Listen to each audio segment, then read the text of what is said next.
nangyari dyan sa pagsasabi ng Bendalo. Opo. Kahit kailan sabi ko, hindi mo pwedeng baluktutin ang batas.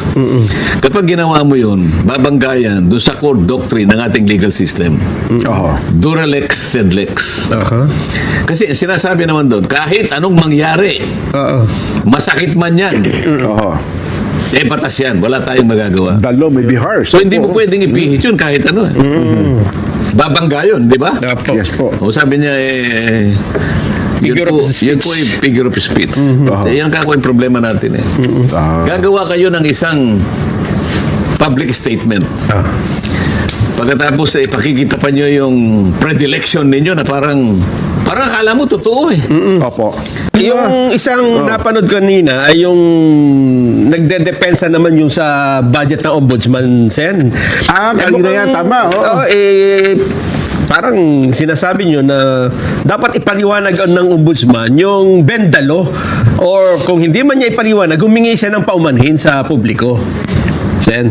Yan ang hinihingi sa kanya dahil sabi ko, masyadong malaki ang epektong nangyari dyan sa pagsasabi ng Bendalo. Opo. Kahit kailan sabi ko, hindi mo pwedeng baluktutin ang batas. Kapag ginawa mo yun, babanggayan doon sa core doctrine ng ating legal system. Duralex sed lex. Kasi sinasabi naman doon, kahit anong mangyari, masakit man yan, batas yan. Wala tayong magagawa. The law may be harsh. So, hindi mo pwedeng ipihit yun kahit ano. Babangga yun, di ba? Yes po. O sabi niya, Figure of speech. yun po yung figure of speech. Yan kako yung problema natin. Gagawa kayo ng isang public statement. Pagkatapos ipakikita pa nyo yung predilection ninyo na parang akala mo totoo eh. Opo. Sometimes we have to bend the law to please the people. Yes, sir. Pagkatapos aamin ka. Ilan ang nailigaw mo doon? Ilan ang naapektuhan doon na buong akala nila pwedeng baluktutin ang batas? Pwede ba ka kung dito lang aminin mo na nagkamali ka? Gusto ko ikaw ang magsalita. Kaya nga nag-move ako. Sabi ko, Mr. President, kahit sa bahaging ito lang, pwede bang Magsalita. pwede bang isuspend natin ang rules Yung natin? rules ng Para makapagsalita ang ombudsman. Gusto ko mula sa kanyang bibig. Sabihin niya na nagkamali siya. Anong figure of speech? Kayo po ang ombudsman?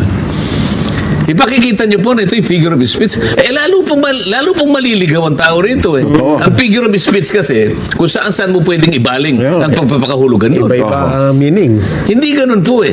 Kailangan klaro ang ating policy. Klaro.